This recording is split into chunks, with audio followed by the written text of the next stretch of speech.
duhere gatoya muri Zaburi ya 6 ku murongo wa 5. Ndege kubandanya mvuga ibijanye n'ikimazi cy'amashimwe. Vuga ngo ikimazi cy'amashimwe. Cyane gose ikimazi cy'amashimwe. Uyu munsi hariho uburyo bushasha bwo kubona ibintu nifuza kubatekerera bivanye n'ikintu Imana yambwiye nibaza aba runo runganwe babwiza kumenya cyane kandi bakanatahura. Uburyo dutanga ibimazi vyacu vy'amashimwe ni uburyo gushika uyu munsi butariko burasatisfeza Imana. Uburyo dutanga ibimazi ari byo dukeneye ko Imana idukorera, aho nta kibazo na gitoya Imana ihafise. Mugabe Imana afise ikibazo cyane uburyo tugaruka kuyishima inyuma yo kutugendera no kudukorera ibidasanzwe mu buzima bwacu. Uyu munsi ngomba gushira cyane uburemere kubijanye n'umutima wo gushima Imana. Biri umuntu ari bati gushima Imana birabereye abatunganye. Umuntu agiye akaraba indirimbo muri Kantike nk'undi ivuga ngo nimuharure imigisha yose uhoraho yabahaye, murabo kungene ari myiza kandi ari myinshi. Biratangaje kungene muza gusanga hari ibintu byinshi Imana ikora tutegera twiranda konte ko yakoze. Kenshi burya nk'umuntu w'imwe mumenye neza kino kintu, ivyo Imana igukorera utabona nivyo byinshi kuruta ivyo ushobora kubona. Intambara mu buryo budasanzwe rimwe ndavyibuka ndiko nasenga Imana nyereka ngeze ahantu mbona hari umunyota, mbona nyene aho hantu nyene habereye intambara. Ndabaza Imana iki kibanza gisobanuye iki? Imana irambwira ngo iri ntambara nakugwanira utaruzi ko ndiko ndakugwanira. Mu buzima bwacu niko bimeze, hari ibintu vyinshi tutigera dushobora guharura kandi ivyo nivyo bikomeye cyane kuruta nivyo wibaza kushobora guharura. Uyu munsi renda shaka umunzane w'ibimazi vyacu vy'amashimwe turemereze amashimwe yacu mu buryo bwo kutabona gusa ivy'Imana itarakora, kuko nababwiye muri kurite ziheze Imana ashaka kubwira rindira n'amasengesho wibaza kitarishura Imana yishura mu gihe cayo. Numva ameni meseza muri kibanza. Hari igihe Imana yishura ahanitije gatoya icanditswe kiri mu gitabo ca Danieli, ntumenye ko Imana yishuye mugabo hari intambara ziriko ziraba kugira ngo inyisha Imana yarungitse ku buzima bwawe ashobore kugushekera. Numva ameni meseza muri kibanza. Uyu munsi ndashaka kubazana hano hantu aho buri muntu wese yumva kandi amenya nese tuve ngaha dufise muri twebwe uyu mutwaro niri deni ry'amashimwe tubwiza gushikanira Imana kuruta imitwaro tuyishikanira y'ivyo dukeneye kidukorera. Yakoze vyinshi kuko uyu mwanya nimba uri ugishobora guhumeka, nabwo muri ya mbere y'Icongereza kuba ugishobora guhumeka vyonyene. Iyi ni sinye nziza yuko Imana ntirahezanya nawe, Imana irasozera gukora ivyavuze kizokora ku buzima bw'iwawe. Abo Imana asozera ivyabo uyu mwanya ntibari ngaha, ariko nimba uyu mwanya ugishobora guhema, mbwira umuntu hari wandi yuwawe ngo haracari ivyizigiro. Ingene uri kubivuga umengo ntukuranyumva neza, uti haracari ivyizigiro. Ivyo yakoze n'ivyo yarabikoze mugabo n'ivyo itarakora haracari ivyizigiro nimba ugishoboye guhema, kuko numva ameni meseza muri kino kibanza ntidushobora gushima Imana twapfuye. Gushima n'ivyo abakiri bazima. Numva ameni meseza muri kino kibanza. Uyu munsi ngoma ndabigisha ubundi buryo bundi bwo kugwana ari kugwanisha amashimwe. Apana ugwanisha gusa imitwaro, kuko raba neza kino kintu iyo dufise imitwaro uburyo dutanga ibimazi, uburyo dusenga ijoro umurango, ingene uravyumva turondera Imana, dufata ingendo atakiri kikujanye ugiye kurondera Imana. Mbega iyo yabikoze urya mutwaro kujyanye n'uburemere uragarukana ishimwe riremereye kurya nyene. Imana irambwira ndi masengesho ngo abana banje bibagira vuba. Hari nababwira Imana ndaza hari beje uravugira ibintu ati Imana ibi ni wabikora Mana imisi 21 ndi imbere yawe ndiko ndagushima. Nta n'amasaha 21 bagizama, nta n'iminota 21 bigezama bariko barashima Imana. Ariko ndashaka uyu munsi buri muntu wese muri kino kibanza yumve neza turiko turavuga ibijanye n'ikimazi cy'amashimwe ico bisobanuye mu isi y'imwe. Psalm 6 verset 5 ngo gatano ravuga ngo kuko utazokwibukirwa mu rupfu, kuko utazokwibukirwa mu rupfu. Ninde azogushimira ikuzimu? Ninde azogushimira ikuzimu? Uni Dawidi ariko arabwira Imana, ninde azokwibuka mu rupfu? Ninde mani majambo azogushima yapfuye? Ariko avuga ikintu gikomeye, gushima n'ivyo abakiri bazima. Abapfuye ntibashobora gushima Imana, abamaze gushika ikuzimu ntibashobora kumushimirayo, ariko abashobora gushima Imana ni twebwe tukiri bazima. Mu yandi majambo, icyatumye tusigama gushika uyu mwanya hari ishimwe akeneye gutora mu buzima bwacu. Abapfuye ntibashobora kumushima, abamushima n'abakiri bazima. Ndakwinginze, ndaguchallenging, uhagarike ibyo ari kurasaba Imana, ariko utangure kuyishima. Nababwiye suko yananiwe kubikora, mugabo arindiriye umwanya ukwiriye. Kandi basi umwanya w'Imana niwo mwanya wo ukuri. Urasege cyo twifuza kabikora yihuse, mugabo mviriza, reka mabwire kino kintu nk'abantu bakuze. Imana iragira impuhwe, mugabo ntiri sentimental. Abantu babonye Yesu arize kwa Lazaro ngo yo ngo hingene yamukunda, mugabo ibiri cikosora. Ntiyarize kubera Lazaro, yarize kubera ukwizera guke. Ni Imana ama principe kandi le monde spirituel yumva ingingo ngendegwako zashinzwe. Mbabwire kino kintu, ntushobora kuba uri munsi yerekwa hanyuma ukora ikosa benshi bamariko barakora wibaze kibiba bipfa kuba. Mbwira umuntu wende bati ibiba ntibipfa kuba. Nimba mubona hari abantu bakomeye hari kibakingiye. Yosuwa na Kalebu bageze i Kanani, ikintu cya mbere babonye icabakingira kibavuyeko. Icyo nico cyagiye kubamenyesha yuko icyo gihugu bashobora kucegukira, kuko igihe cyose bagifise kibakingira icyo nikizocuma misosi bama bariko baratsindwa. Kandi hari amahanga menshi yagiyeyo arananigwa kubakurayo kubera iki icabakingira cyari kigifasha. Intambara zashaka kunesha mu buryo bw'imwe muzoshaka kunesha mu buryo bw'umubiri. Numva ameni mezeza muri kibanza. Nico gituma Imana iza gukora ikintu ihera ubwa mbere na mbere mu isoko yacu. Bivuga ngo Yesu avuma igiti, mugabo ntara kimwe cigeze kiba muri uwo mwanya. Ngo haheze umunsi mu gatondo bahaci babona cya giti ngo cakeberanye guhera mu mizi yacu. Donc igihe yakivuma ntihumye amababi, kuko amababi si afise ubuzima bw'igiti, imizi. Haleluya. Reka mabwire kino kintu, iyo turiko turashima Imana tuba turiko turumisha imizi yibitugira ko ingaruka muri buno buzima. Umviriza atacura korera umuzi.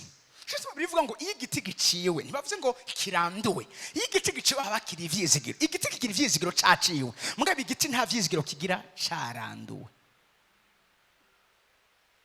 Siko mu heka ranyumva. Ibiba ku buzima bw'iwabo nibiguca.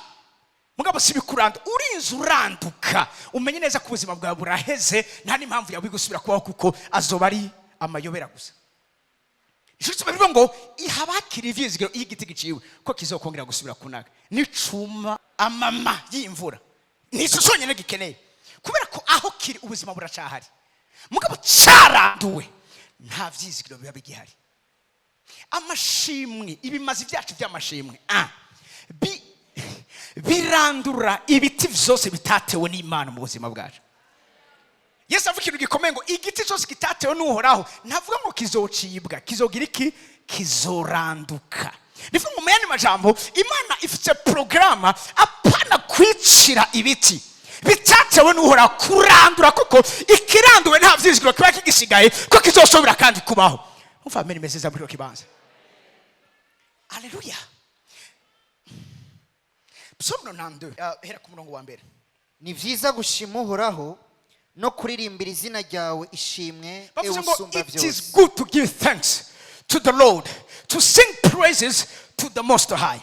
Mbwira umuntu hera ati ni vyiza gushima Imana, kuririmba izina ryayo. Haleluya. Bavuze it is good. Mwisi yimwe amashimwe afise uruhara rukomeye cyane gose mu bijanye n'intambara zose tugwana hano muri nose. Nuva ameni meze neza. Next verse. Kwerekana imbabazi zawe mu gitondo n'ingene urumwizigigwa uko bwije. It is good to proclaim your unfailing love. Kwerekana ninde avyerekana n'Imana ivyerekana mugabo natwe tugaruka tubivuga. Urazi kenshi turafise amajambo kuvyo tutariko turabona kubitarakoreka, muga tumaze dushima Imana kuvyo amaze gukora. Umuntu atawe ibijanye n'ikimazi cy'amashimo munyumvirize neza, ikimuragishinga n'ivyo amaze gukora, kuko buryo ugiye kuraba ibisigaye gukoreka ni bito ukompaye n'ivyo amaze gukora. nari ko mfise abantu muri kino kibanza ko umushonje kuravuga ivyo amaze gukora birakomeye cyane kuruta ivyo atarakora. Ivyo atarakora hamwe mu mazu ukamushimira ku byo yakoze navyo azobikora, kuko uracyahema, uracyari muzima, haracyakuzigamye, haracyakwimanye, haracyagucunze, haracyakuzigamye. Numva amen imeze neza muri kino kibanza. Haleluya. Tumushimire imbabazi ziwe mu gitondo. Iyo uvyutse hari imbabazi yaguteze umunsi wose, uzana n'imbabazi za. Iyo turavuga imbabazi si kigongwe. Imbabazi n'umugongo uhetse ubuntu, urukundo, ineza. Nari ko abantu bari muri kino kibanza ukugira neza kw'Imana nico twita imbabazi. Imbabazi si kigongwe. Ikigongwe kiri mu mbabazi, ariko imbabazi ni cocktail y'urukundo rw'Imana, ubuntu bw'Imana, ingomezi z'Imana, ineza y'Imana. Neza ko abantu bari muri kino kibazo bakampa amen imeze neza muri kino kibazo. Iyo uvyuse mu gatondo icambere agutega imbabazi ziwe. Biragoye ku muntu yamenye neza ibanga ry'imbabazi z'Imana ukungene uyo muntu bamunesha muri buno bugingo.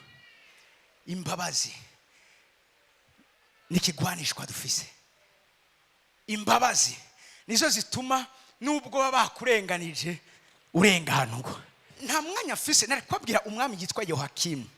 Uyo mwami yatwaye igihugu afise imyaka 8, atatwara amezi 3 n'iminsi 10, kuko ubwami bw'i Babuloni bwace buza burabatera. Biricuvuga umwami ngo ntiyakora ikibi, wenyine ubwiwe cyari kibi. Mugabo gutya bamufashe vyose bamutwaye, umunsi umwe araduka umuntu mubi. Ndabona bw'imbabazi z'Imana aravuga ngo Yohakimu ni mumuzane, kuva ubu azotangura kuza ararira ku meza yanje y'ibwami, mumugirire neza ivyo bakorera umwami, kurinda azosozere ubugingo bwiwe hano mwinose. Ninda ariko arabikora ni umunyakibi wa mbere abaho, mugabo kubera imbabazi z'Imana afashwe ku nguvu gukorera iciza, ineza.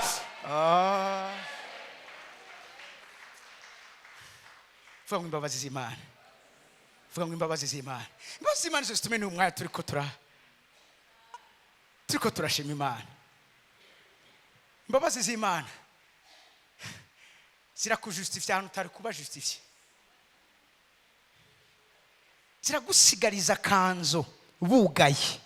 Sejo twita imbabazi z'Imana. Vyaheze. Timugabo hara akantu gatoya. Ako gatoya Imana kakagura. Vuga ngo imbabazi z'Imana. Vuga ngo imbabazi z'Imana. Kandi zibe hejuru ubuzima bwawe mu izina rya Yesu. Haleluya. 2025 zo kubera umwaka wo kugendera mu mbabazi z'Imana. Narinzi ko muri ko muravyumva neza. Uti imbabazi z'Imana ku buzima bwawe. Muri buka Yakobo ingene yavuze ngo igena jabuka uyu mugezi nta kintu ari mfise inkoni gusa. Ati mugabo urabi imbabazi z'Imana karabwira Esawu.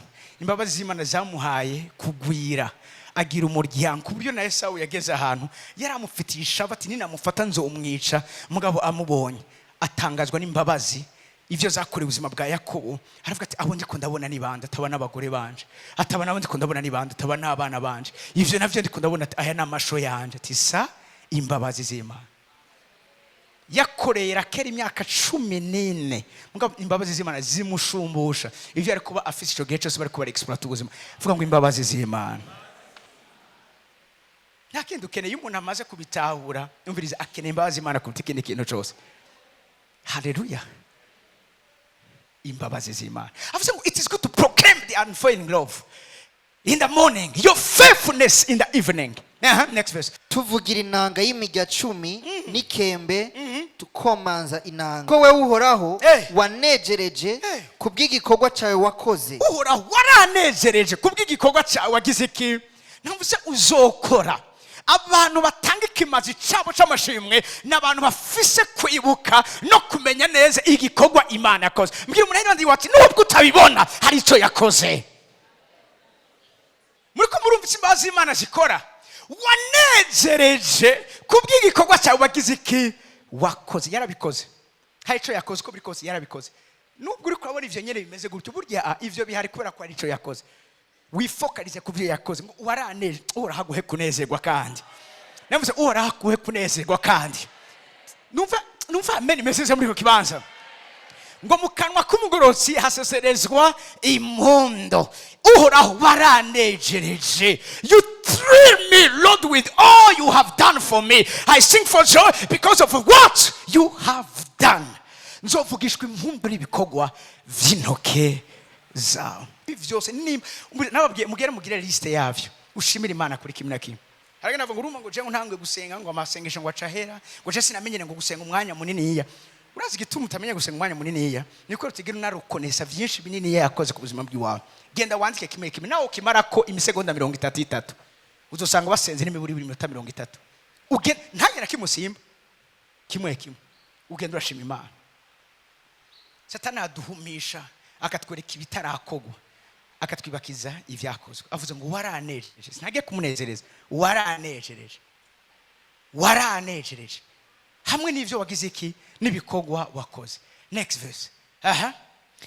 Erega ibikogwa vyawe birakomeye Uhoraho. Erega ibikogwa vyawe birakomeye ewe Uhoraho. Ivyumviro vyawe bishika ibwina kure. Donc mwene majambo nta numwe ashobora kubivuguruza bigera kure. Donc bira ahantu ku buryo atanumwe yoza ku influence Imana ayibwira ikinyuranye nico avuze kizokora canke yumvire kizokora. Cyo ngo ivyiyumviro vyanje ndazi neza ko bizorama. Shall be established. Kubera kibigera kure ibwina cyane gose. Next verse. Umuntu w'ikijuju ntazibi. N'igifu nikibitahura. Iyo abanyakibi barutse nk'ubwatsi kandi inkozi z'ibibi zose iyo zitotahaye nukugira ngo barandugwe gushitsa ibihe vyose. Donc Imana irashaka kureka abantu bagaprospera. Irashaka kureka abantu ijambo bavuze rikijana. Imana irashaka kureka abantu bagakora ivyo bateguye gukora vyose. Mugabo si kubera ko yibagiye ico yavuganye nawe. Aho ni kugira ngo umviriza niyamara kubarandura ibarandure rimwe atanumwe asika. Muyandi majambo hari abantu bashobora gukora ivyo bariko barakora vyavuye ku Mana. Mugabo hari umugambi unyegeje inyuma wo gutabara ubuzima bw'iwawe. Donc cyane buri jambo rigaruka rikambwira muri Zaburi y'ijana 19 ngo rega vyose n'abasavi bawe. Donc vyose n'abasavi bawe ni kuvuga ngo harimo n'ivyo tutabona ko arabasavi Imana mbwa arabasavi Imana. Hari umuntu ashaka gukorera Imana mu gukorera ikibi kabari karakorera Imana kandi Imana ikamusiga amavuta ebana kitaza gasubira vyose inzira zose akazi exploiter kumbe ni Imana iri nyuma yavyo. Apana kubera ko yaguhevye, apana kubera ko yakwibagi, no kugira ngo ibanze ireke aheze hagere yahejeje. Tireba wari wibaza ko bamushoboye, wari wibaza ko wabihejeje. Ni je mfise ijambo rya nyuma igaci kubura ku buryo ndakunyera ijambo ry'Imana vuga ngo nuko Abisirayeli bamara imyaka 40 atamusiriya aciyumvira ibijyanye n'intambara yo guteza Abisirayeli. Amen. Hallelujah. Hallelujah. Dawidi hari waje kumutuka yitwa Shimei aramutuka ati nonega mwami tumwice. Dawidi atoyaye. Dawidi ari umuntu w'imwemwe timureka avuge vyose aheze ati kuko ashobora usanga ari Imana mutumye. Nimba Imana itamutumye biga vyose Imana izobifata kimwe ku kindi ikihindukize kuri jewe ari umugisha w'Imana ku buzima bwanjye. Reka reka kumbuza guhezagirwa. Abansi badutuma duhezagirwa, abatwanka badutuma duhezagirwa, abatugwanya batuma duheza. Siko abantu bakiri muri kiro kibanza nkumva amen ya imeze neza.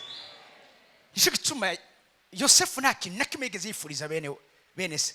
Yavuze ati mwe mwagambire kungira nabi ariko Imana ateguye kubizanisha iviza ngo ishitse ibireo. Iyo bataza kubaho rimwe na rimwe twari kumenya abantu ingene bameze, twari gushobora kuguma turi naife, twari gushobora kuguma twibaza ko abantu bose ari beza. Mugabe Imana yaratwigishije, Imana yaradukomeje, Imana yatweretse yuko umviriza hamwe nayo ivyo bokora vyose nubusa gusa. Baba rushitwara mu kiro kibaza muva amen ya imese zo mu kiro kibaza baduteye kwizera Imana gukomera.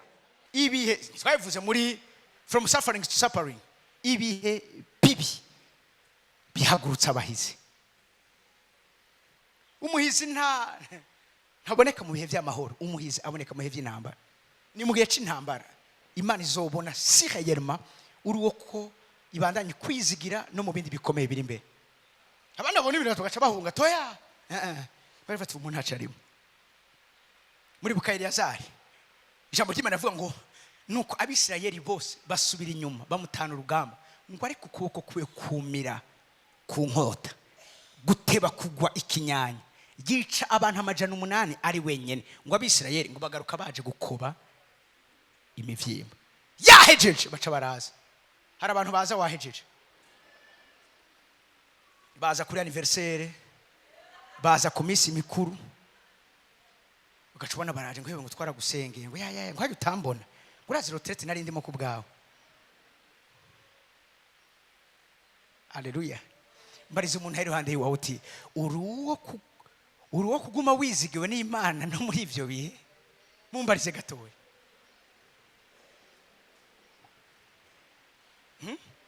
Abo muvyiza barabizi.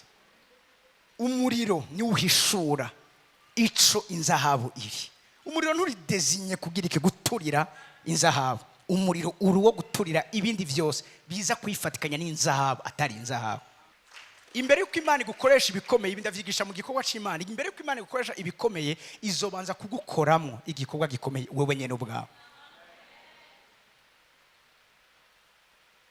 Uva ameni meze neza. Aho tutataye ngo twirukanga iki gikorwa ubuso twokwirukanga turasekana navyo. Nturukira abantu bakira abana intambara ije urazi abo baha amapete kenshi nababa bashoboye gusurviva muri ivyo bihe. N'umuntu yakoze ibikorwa bikomeye bakavuga amateka yo mu gihe c'intambara. Ndakunda intambara cyane parce que intambara nizo zatumye igikorwa kigira igicapo gifise. Haleluya. Cyo umuntu aza muri bira rikararira akambira cengoma ni yahure ni yakubuzima nkamubwira numvirizo racari umwana wiyatse ubuzima n'indeza ahomvye ni Imana canke ni Satani. Cyumutima menya birakomeye nyene. Abafise amenya akomeye bagi inyama z'amagufa. Mugabo abafise kutizera amenyo yabo bajya amavyandashe. Reka ntange kino gicapo gatoya. Hari ibihe bibaho mu buzima aho mushaka kwa mufasha ikintu n'Imana, Imana ikarekura kavuga ndi oblige kurekura kandi nawe urashobora kurekura. Wumva mwari mufashe n'Imana, Imana ikarekura ugasigara ufashe wenyene. Imana yaye sindekura ndakwingize uzusubira ufata. Imana ati ntibikunda. Amategeko nashizeho kandi nubahiriza ambwira ko ntegezwa kurekura kandi nawe urekura kubera ko uri kuratakaza umwanya. Ati Imana sindekura. Ndumva umengo arakantu gato Imana yasigaje muri we kaka option gatoya woshobora ku exploiter. Mu mbwa Imana kavuga ati mugabo hamwe woramiriza ndashobora kugaruka nkafata. Siruka umuhema reka rumvishe ndiko ndavuga. Irimo ati Imana urakoze ko ntico gishoboka ukabandanya ufata. Imana tumviriza mugabo biragoye. Mana naho bigoye mugabo urashobora kumvunjira kimwe gusa mu byo nakoze ukagaruka ugasubira gafata kubera iki niki. Imana ati mwana wanje kubw'ubuhize ugize ndasubiye gufata naho bikigiye biragiye kugumwa. Iso kinacigishijwe no mwaka. Hari ijambo mwakunze kubona nguma nandika cyane kuri stati namwe ndayibabwira bamwe muri muzi byo ndiko ndavuga vuga nti tuzomaramara sinzomaramara. Hari ahantu turi mu Buganda umukozi Imana ndamubaha cyane ari among the patriarch abapatriarch Uganda ifise. Yaratubwiye ikintu kimwe atubwira ukungene umukozi yariko arakora muri chantier iwiwe yitwa Poso Kiza. Ahantu bariko barakora umusenyi wamuguyeko uyo muntu acarapfa. Apfuye aja kurondera polisi abatelefone bose biranga ko bamwitaba mu matangura kwimba kugira ngo bakureyo cakiziga. Mukaba Satani aramongora ati baraza kumujemagura ko umusenyi wari wamuguye ko ari mwinshi cyane gose hano bari ko barubaka hotel. Ati baraza kumujemagura abantu baca bavuga na babansi baca bavuga ngo bamutemaguye baca baramuhamba. N'umuntu ubundi mu bitangaza Imana isamukoresha no kuzura abafura amaze kuzura abatari bake bapfuye. Ahantu ari Kabare n'ahantu sida yari yarakubuye ubuzima bwagarutse kubera umugabo witwa Kiza. Amateka y'uwarazo mugabo mu Satani mukubita ahantu ku buryo abantu bose baravuga ngo yatanze ikimaze, kandi umuntu yapfiriye mu rugo iwiwe. Mugabo umuntu barasenga nari numva ngiye gutaka ico kintu rakivuze, numva kivugiye mu mutima w'intumwa ati Satani yarankubise ahantu ku buryo ivyo nakoze vyose vyari bigiye guhinduka ubusa mu mwanya mutoya, kuko hari habonetse icitwazo kigiye gutuma abansi banje baronka aho bankura. Ati ku buryo umuntu tumutwaye no mu bitaro kwa muganga kumva yamaze gupfa, ibi binyamakuru vyaje ari inyegeza kugira ngo batatangura kumwandika ko amakuru menshi. Ati mbwa bimeze gutyo hajya bariko baravuga ati rero nimuhamagare abi wiwe baze hanyuma tumwose tumushe muri morgue. Ati sikungene yumvise tugiri mu bwete none aho ni wosenga. Muko umutima wamanyaguritse ibirashika, ukumva ico wubatse cyose bagikubisemo umupanga. Ati nyuma yaho cyanavuga ati Rogers, come back to life, garuka mu buzima. Wacumbagize ngo acarabandanya senga, erega wa mugabo yarasubira abamuzima, asigana ukuboko gusa kwabaye pareze kubera ko wa musenyi umuguye kurumva nyene kungene yarameze. Inyuma yaho yaravuze ico ndavuga wow, hari igihe Satani aba yagukalikuye neza kuba ati aha nzoba mpeje na cakiri cyose yari yaravuze, na cakiri cyose yari yaragize zose nta kimaze osubira kubona ndamuhejeje. Yavuze ikintu ngo Satani yarankubise ahantu imyaka maze ndiko ndakora Imana ivyo nakoze vyose byaragiye gucika ubusa kubera urwo rupfu rw'uwo muntu atari kimana. Kukanyuma ati nta nivyo narizeye, ntanguye kwinyegeza amakamera. Ati mvuze mu izina rya Yesu garuka mu buzima. Ati wa muntu arasubira arahema, arasubira abamuzima. Ati uko niko Imana yatabaye umusavyi wayo. Shaka mbira umuntu ari muri kiro kibanza, Imana izotabara umusavyi wayo. Hariyo byo tubwirizwa kumenya, si gutyo nyene Imana yemeye ko hari igihe byose vyagize mbwa kabasigaye akantu gato ya gusa ko exploiter, gato ya ko exploiter vyose vyaheze mbwa kabasigaye gatoya. Imana yareko igasura ikazi gafata. Sinzi umuntu umuhizi ndiko ndabwira muri kino kibanza mugabo numva amene meze neza, azodushikana amahoro. Navuze azodushikana amahoro, azodushikana amahoro, tugishobora guhema ntibirahera. Next verse nituraheza. Ariko wewe uhoraho ushizwe hejuru gushitsa ibihe bitazoshira. Abansi bawe uhoraho, abansi bawe bazohona, inkozi z'ibibi zose zizosabagira. Ariko washize hejuru ihembe ryanje nk'iry'imbogo. Shaka umpere tusha umuntu ari wandi wawe umubwira ati ngira isezerano ku buzima bw'iwawe, ihembe ryabagiye kurishira hejuru nk'iry'imbogo. Nani siko msaba nimwe muri kilo kibanza ko mfisho ndikunavuga wasize hejuru ihembe ryanje nk'igimbogo. Bariko baravuga ihembe, bariko baravuga ibijanye n'igitinyira Imana asize ku buzima bw'iwawe, ibijanye n'icubahiro Imana asize hejuru ubuzima bw'iwawe, ibijanye n'ubushobozi Imana ikoresheje mu buzima bw'iwawe. Ihembe risobanura iki? Risobanura position y'ahantu ho hejuru rihagurutse. Uvuriza abami bimikwa n'amavuta avuye mu ihembe. Ihembe ryawe riri hejuru nk'imbogo. Tuvuga ngo mani majambo hari abantu bagiye guhagurutswa nawe. Numva amene meseze muri kibanza muri ko munufite ko ndavuga ihembe ryanje warishize hejuru nk'igimbogo, ntiraba hasi riri hejuru. Mani majambo ubwami bwanje, my kingship, biri hejuru. Nibishaka bimere gute uzoga muri hejuru nkuko ihembe ry'imbogo rimeze. Yameni imeze giyariko amen meseze muri kibanza. Sizwa amavuta mashasha egari bikogwa bishasha, amavuta mashasha egari inahe shasha, amavuta mashasha egari bihe bishasha. Babantu bacaye muri kiro kibanza bakama amen meze neza. Amavuta mashasha iyo ibintu bidasanzwe bigiye kongera kuzuka hejuru ubuzima bw'iwa. Amavuta mashasha, amazina mashasha, amavuta mashasha, icubahiro gishasha, amavuta mashasha. Numva amen meseze muri kiro kibanza avuze ngo nsizwe amavuta masha. Muritegura amavuta mashasha, muriteguye kwegukira ibihugu bishasha, amateritwari mashasha. Abantu numva amen meseze muri kibanza. I'm more than ready. Nditeguye kuruta ko umuntu ashobora kubyibaza.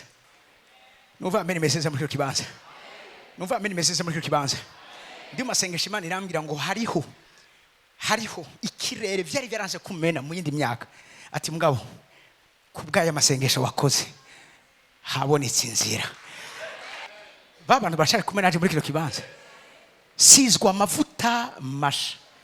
Oh God, ibindi ko ndavuga sibijanye n'amavuta y'ibitangaza n'ibikino nibijanye n'amavuta Claude arabizi cyo twabwiwe n'amavuta y'ibijanye n'ubwiza bw'Imana. N'amavuta umviriza aho mu gishingo cyawe be gukora ari Imana iza gukora.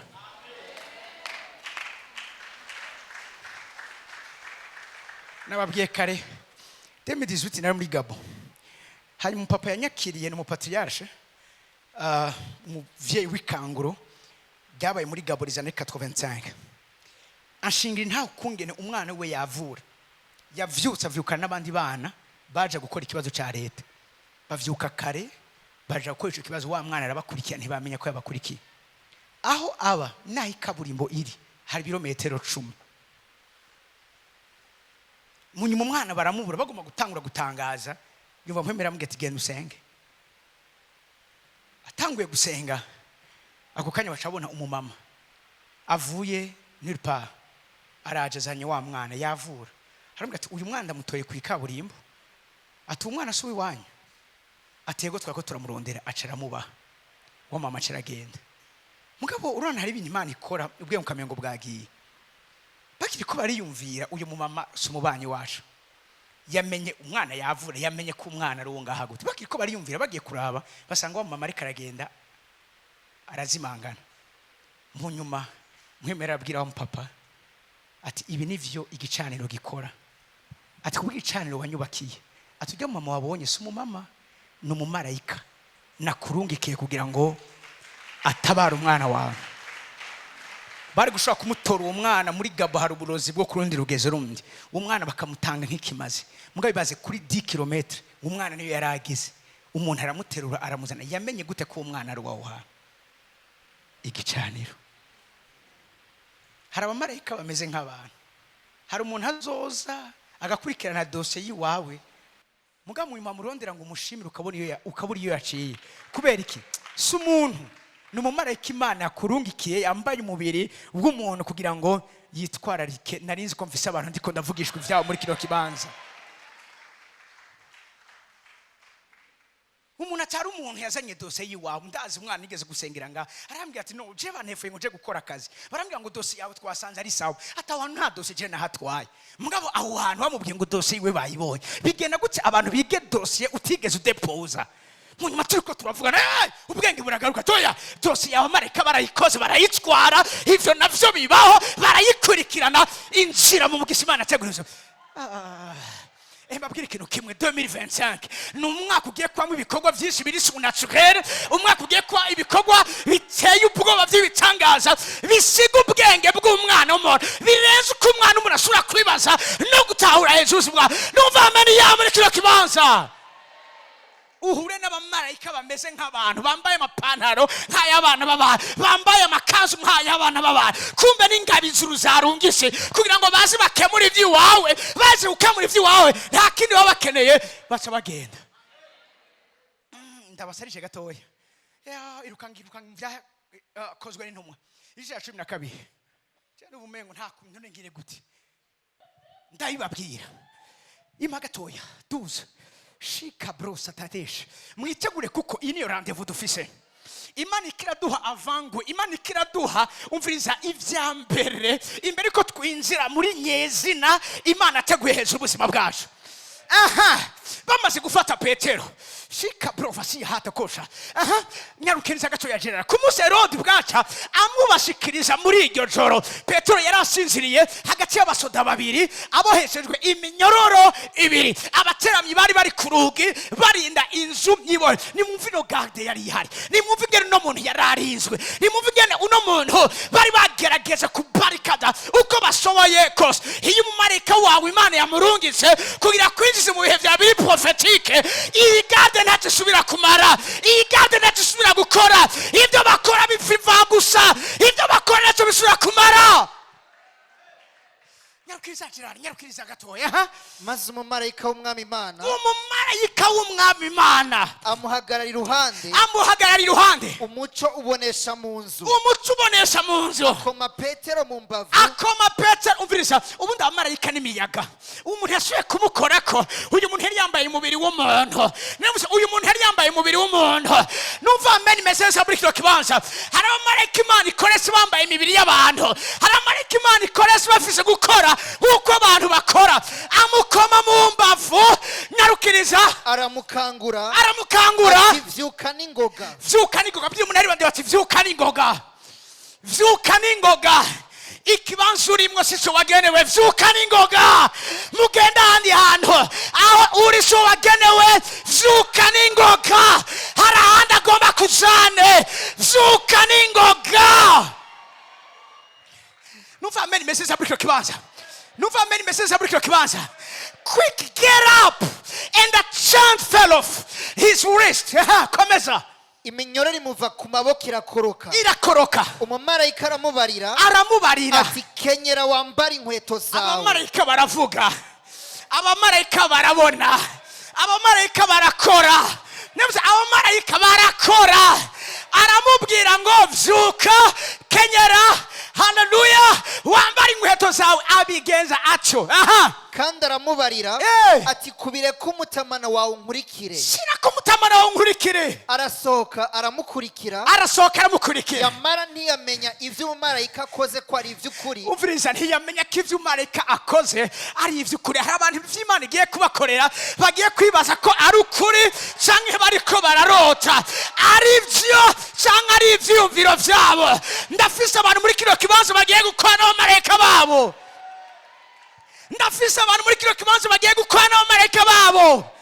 Ngo ntiyamenya ibyo umumarayika akora. Biragoye ko ubwenge bwawe bitahura. Biragoye ko rezonement yawe bitahura. Biragoye ko ushobora kubisobanukirwa kuko n'ibikorwa vy'imwemo. N'ibikorwa bikomeye. Komeza. Ariko agira ngo abonye ivyo yeretswe nko mu nzozi. Uviriza, uti vyagiye gukora uzomera nk'uri karere kwa mu nzozi. Nivuga ngo mani majambo ni vyiza cyane ku rugezo rwaho udashobora kwibaza ko vyoba ari ukuri. Numva amen message neza muri kino kibanza. It's too good to not believe. Ni vyiza cyane ku buryo bigoye kwizera. Ni vyiza cyane ku buryo bigoye kumva. Ni vyiza cyane ku buryo wumva biri hejuru y'ivyo wasengeye, biri hejuru y'ivyo wiyumviriye, biri hejuru y'ivyo watanze kw'imicwaro, biri hejuru y'ivyo ushobora kwibaza Imana yoshobora gukora. Biri yibaza ngo ari mu nzozi. Reka Imana igukorera igikorwa kizokwibaza, kizotuma wibaza kuri mu nzozi. Reka Imana ikora igitangaza mu buzima bwawe kizotuma bibaza ko ivyo babonye bihenze. Igihe kimusengera umuntu agiye kwa muganga bamubwira toya ivyo tubonye twihenze, twaguha amaresultat atariyo. Ati kuko tuguhaye arafise igitereko mugabo weche watwaragikuyeyo twihenze resultat. Mugabo atoye nimusubire mupime muganga. Basubiye gupima ati none bituko turabona nibiki. Iki gitereko cyavuye hehe ko twebwe twaragikuyeyo. Barabikura Imana ikabisubizayo. Nevuze barabikura Imana ikabisubizayo. Suko babikuye Imana ashobora kubisubizayo. Nevuze suko babikuye bidashobora Imana ishobora kubisubizayo. Barachangarikigwa. Petero ngo yibaza ngo ivyo ariko arabona ko ni inzozi ariko arabona. Mbwira umuntu handi wawe ati ntazoba ari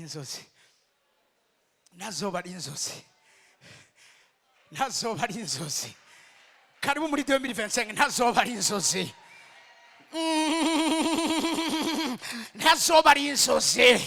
Narivuze ntazoba ari inzozi. Yo, he didn't realize it was actually garuka inyuma gatoya happening. Hibazwa kwanya biriko biraba. Mbwira umuntu hari wande wawe ati vy'umuhemu nukunyene bigenda. Bibumengo ntibiriko biraba. Bifata ikibazo umengo ntibiriko biraba. Bikore kumengo ntibiriko birakoreka. Babantu batari muri kiro kibazo muva Ameriya. Yibaza ko biriko biraba. It was happening. Vyariko biraba. Shaka ntangariza umuntu muri kiro kibanza biriko biraba, biriko birakoreka, biriko biraba, biriko birakoreka. Nubwo utovyibaza, biriko biraba, biriko birakoreka. Ab'Imana yacumye biriko biraba, biriko birakoreka. Ab'Imana yateguye biriko biraba.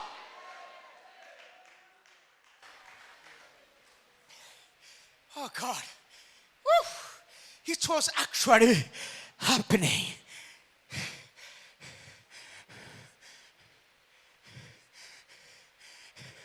Gituraheze. baciye ku bateramyi ba mbere no ku ba kabiri Iki ndagikunda cyane, ha? bashika ku irembo ryugarije urugi rw'icuma rija mu gisagara. This is prophetic. Bagera ndumve ngo ndashaka kuyadressa ku nzugi z'amarembo y'igisagara cyawe. Maze sinibuka amezi, maze ngira shoko maze nk'amezi nkane ndiko ndigisha ibijyanye na mysteries of gate, amabanga, les mystères.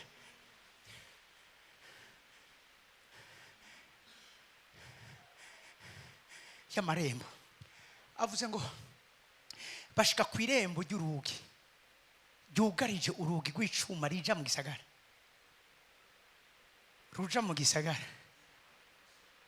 ruja mu gisagara. Irembo ryabajana hehe? Talk to me. Yaja hehe? Apana mu ibohero. Hehe? Apana mu miryango. Hehe? Hehe? Yesu yavuze ngo nimugende mu ndindire hehe? Muri abantu b'imhemu. N'urugi rw'icuma rwaja hehe?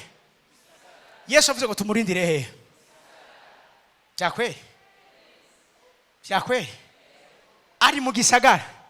Mugabo urugi ruja mu gisagara n'urw'icuma kandi rurugaye. 2024 wari umwaka duhagaze ku rugi ruja mu gisagara.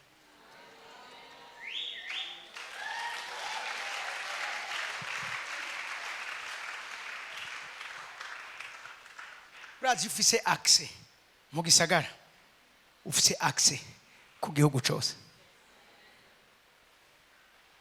Isi imwe miriko iravuga igisagara, biriko iravuga umutima w'ikintu. Imana iguhaye igisagara, ibiguhaye igihugu. Hituraheze. Mugumane nanje gatoya. rurabiyugururira ubwago. Jerusalem kudasome nabi. Kongo iki? rurabiyugururira ubwago.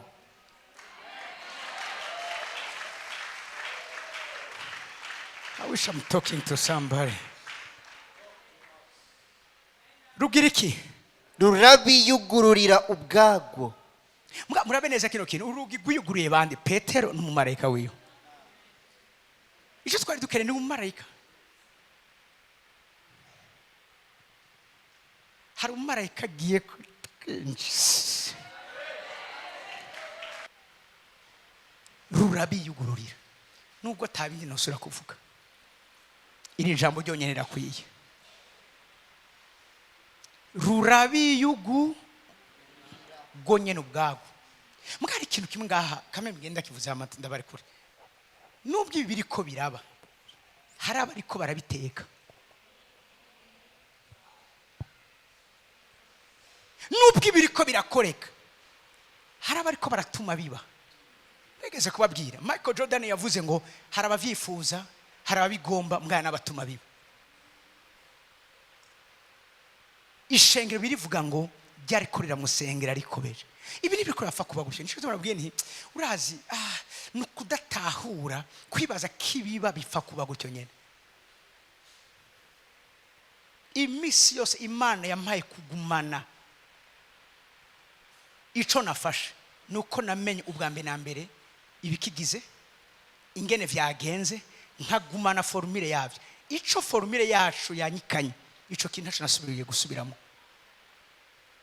Siko manaka ranyuva. Haro formule witakaje. Byabiheze vyose. Kuko vyose vyubakiye nga. Ufise formule gukora Coca-Cola. Aho yogenda hose azokora Coca-Cola. Siko manaka ranyuva. Formule ya mbere namenye nuko imisosi kintu kiza kuba hari undi muntu behind the curtain, hariya nyene urumva nyene inyuma y'amarido ari inyuma yacu, kiba ciza kiba kibi, nta kintu kifa kuba gutyo nyene. Hari ishengero ryahagaritse ibyo ariko rirakora, nicyo gituma umviriza umunsi twananiwe no gusenga duteramira isezerano Imana yaduhaye, ubwacu buzoba buheze. Mu byo udashobora kunyibagira ko nagutojeje nuko ikintu cyose turonkeshejwe n'amavi tukizigamisha amavi. Igicaniro cawe kitacaka, listen, ikibazo ngira si bijani biriko biraba, ikibazo ngira misi yose eta y'igicaniro canje imeze gute.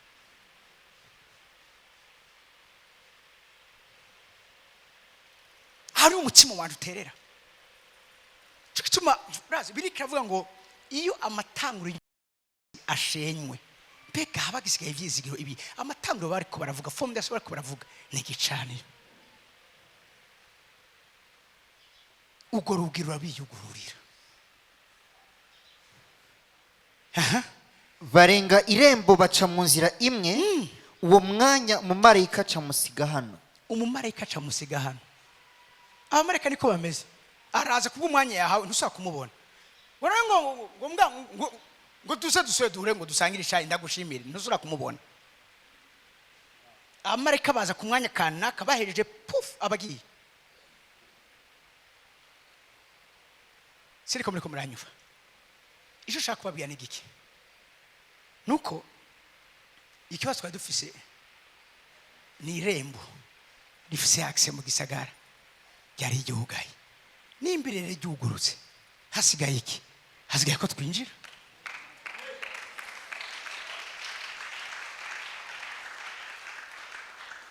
Haleluya, haleluya.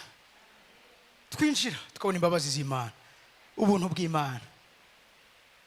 Taturimba kakaririmbo, hivyo Imana yakoze, hivyo Imana yakoze, yankijije indwara, anyeza umutima, yarancunguye none ubu ndashima izina ryiwe, rukundo rudahinduka, reka ndamushime, hivyo Imana yako tananananana. Maguru yako maguru yae.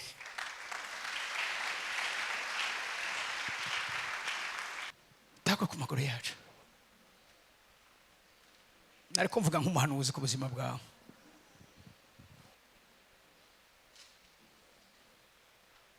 Twunamisa amaso yacu.